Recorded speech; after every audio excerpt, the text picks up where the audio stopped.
اعوذ باللہ من الشیطان الرجیم بسم اللہ الرحمن الرحیم۔ سامعین کرام، آج ہم سورہ بقرہ کی آیت نمبر 3 سے شروع کریں گے۔ الذین یؤمنون بالغیب ویقیمون الصلاۃ ومما رزقناہم ینفقون، وہ جو بے دیکھے ایمان لائیں اور نماز قائم رکھیں اور ہماری دی ہوئی روزی میں سے ہماری راہ میں اٹھائیں، یعنی اس میں خرچ کریں۔ اب آگے دیکھیں، الذین یؤمنون بالغیب، وہ لوگ جو بغیر دیکھے ایمان لاتے ہیں۔ یہاں سے لے کر المفلحون تک کی 3 آیات مخلص مومنین کے بارے میں ہیں، جو ظاہری اور باطنی دونوں طرح سے ایمان والے ہیں۔ اس کے بعد 2 آیتیں ان لوگوں کے بارے میں ہیں جو ظاہری اور باطنی دونوں طرح سے کافر ہیں، اور اس کے بعد 13 آیتیں منافقین کے بارے میں ہیں جو کہ باطن میں کافر ہیں اور اپنے آپ کو مسلمان ظاہر کرتے ہیں۔ آیت کے اس حصے میں متقی لوگوں کا ایک وصف بیان کیا گیا ہے کہ وہ لوگ بغیر دیکھے ایمان لاتے ہیں، یعنی وہ ان تمام چیزوں پر ایمان لاتے ہیں جو ان کی نگاہوں سے پوشیدہ ہیں، اور نبی کریم صلی اللہ تعالی علیہ وآلہ وسلم نے ان کے بارے میں خبر دی ہے، جیسے مرنے کے بعد دوبارہ زندہ کیا جانا، قیامت کا قائم ہونا، اعمال کا حساب ہونا اور جنت و جہنم وغیرہ۔ ایک قول یہ بھی ہے کہ یہاں غیب سے قلب یعنی دل مراد ہے۔ اس صورت میں آیت کے معنی یہ ہوں گے کہ وہ دل سے ایمان لاتے ہیں۔ اب آگے ایمان اور غیب سے متعلق چند اہم باتیں۔ تو اس آیت میں ایمان اور غیب کا ذکر ہوا ہے، اس لیے ان سے متعلق چند اہم باتیں یاد رکھیں۔ ایمان اسے کہتے ہیں کہ بندہ سچے دل سے ان سب باتوں کی تصدیق کرے جو ضروریات دین میں داخل ہیں، اور کسی ایک ضرورت دینی کے انکار کو کفر کہتے ہیں۔ نمبر 2، عمل ایمان میں داخل نہیں ہوتے، اس لیے قرآن پاک میں ایمان کے ساتھ عمل کا جداگانہ ذکر کیا جاتا ہے، جیسے اس آیت میں بھی ایمان کے بعد نماز و صدقہ کا ذکر علیحدہ طور پر کیا گیا ہے۔ نمبر 3، غیب وہ ہے جو ہم سے پوشیدہ ہو اور ہم اپنے حواس یعنی دیکھنے، چھونے وغیرہ سے اور بدیہی طور پر عقل سے اسے معلوم نہ کر سکیں۔ اور نمبر 4، غیب کی 2 قسمیں ہیں، جس کے حاصل ہونے پر کوئی دلیل نہ ہو۔ یہ علم غیب ذاتی ہے اور اللہ تعالیٰ کے ساتھ خاص ہے، اور جن آیات میں غیر اللہ سے علم غیب کی نفی کی گئی ہے، وہاں یہی علم غیب مراد ہوتا ہے جس کے حاصل ہونے پر دلیل موجود ہو، جیسے اللہ تعالیٰ کی ذات و صفات، گزشتہ انبیاء کرام علیہ السلام اور قوموں کے احوال، اور قیامت میں ہونے والے واقعات وغیرہ کا علم۔ یہ سب اللہ تعالیٰ کے بتانے سے معلوم ہیں، اور جہاں بھی غیر اللہ کے لیے غیب کی معلومات کا ثبوت ہے، وہاں اللہ تعالیٰ کے بتانے ہی سے ہوتا ہے۔ تو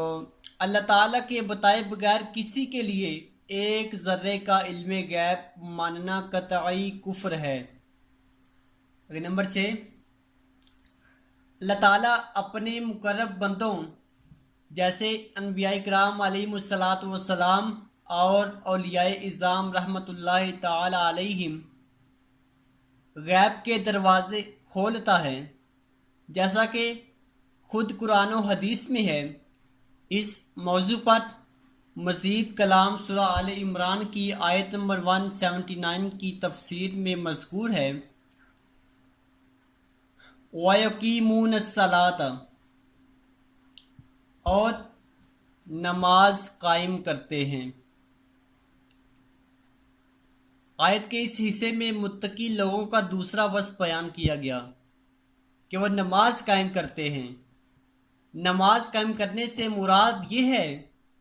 کہ نماز کے ظاہری اور باطنی حقوق ادا کرتے ہوئے نماز پڑھی جائے۔ نماز کے ظاہری حقوق یہ ہیں کہ ہمیشہ ٹھیک وقت پر پابندی کے ساتھ نماز پڑھی جائے اور نماز کے فرائض، سنن اور مستحبات کا خیال رکھا جائے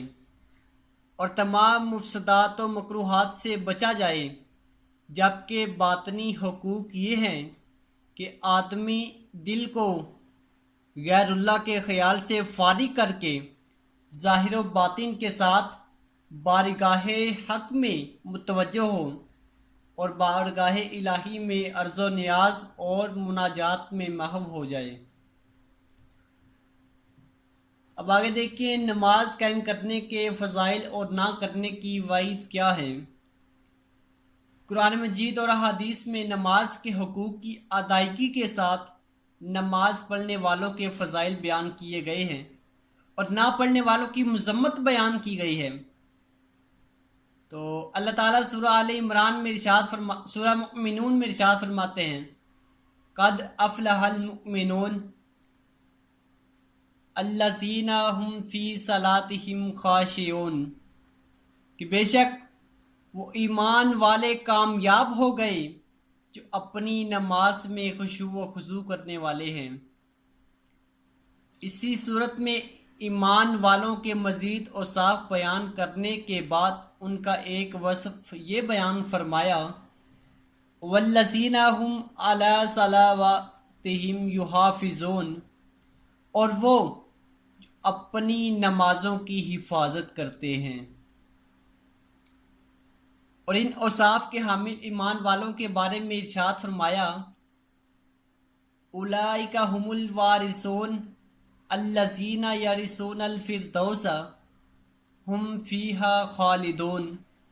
یہی لوگ وارث ہیں، یہ فردوس کی میراث پائیں گے،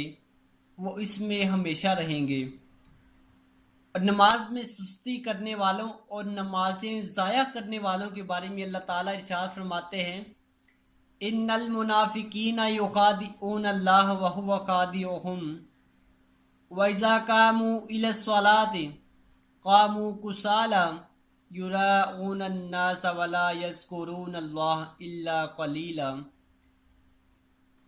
بے شک منافق لوگ اپنے گمان میں اللہ کو فریب دینا چاہتے ہیں اور وہی انہیں غافل کر کے مارے گا۔ جب نماز کے لیے کھڑے ہوتے ہیں تو بڑے سست ہو کر لوگوں کے سامنے ریاکاری کرتے ہوئے کھڑے ہوتے ہیں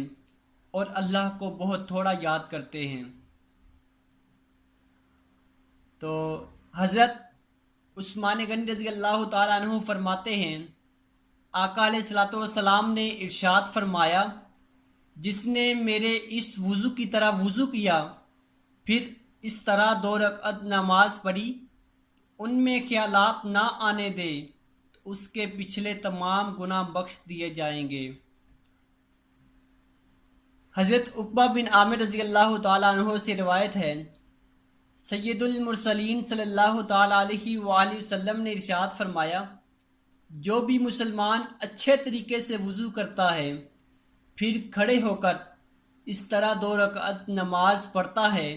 کہ اپنے دل اور چہرے سے متوجہ ہو کر یہ 2 رکعتیں ادا کرتا ہے، اس کے لیے جنت واجب ہو جاتی ہے۔ اس طرح حضرت عبداللہ بن عمر رضی اللہ تعالیٰ عنہ سے روایت ہے،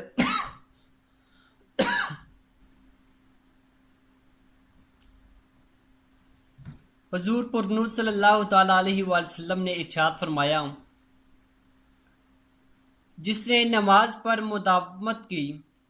تو قیامت کے دن وہ نماز اس کے لیے نور، برہان اور نجات ہوگی، اور جس نے نماز کی محافظت نہ کی تو اس کے لیے نہ نور ہے، نہ برہان ہے، نہ نجات، اور وہ قیامت کے دن قارون، فرعون، حامان اور ابی بن خلف کے ساتھ ہوگا۔ حضرت ابو سعید خدری رضی اللہ تعالیٰ عنہ سے روایت ہے، سرکار دو عالم صلی اللہ تعالیٰ علیہ وسلم نے ارشاد فرمایا کہ جس نے جان بوجھ کر نماز چھوڑی،